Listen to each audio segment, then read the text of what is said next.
Tatlong bagay na lang ang kailangan mong gawin para makapag-umpisa ka na dito sa OBA. Una, kailangan meron kang good condition gadget. Mapa-cellphone man yan, laptop or desktop. Plus, stable na internet connection. Pangalawa, maka-attend ka ng tinatawag naming free online orientation kung saan doon i-discuss ang legalities at compensation plan the moment isa ka sa ma-qualify.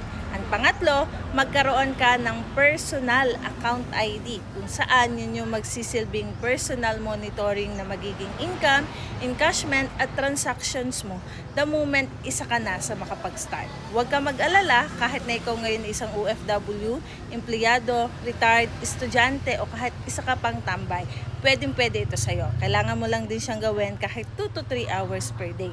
Dito, hindi mo kailangan magbenta-benta ng kahit na anong produkto dito sa online kasi unang-una, hindi naman ito live selling, dropshipping, at lalong-lalo nang wala kang kailangang habuling kota dito.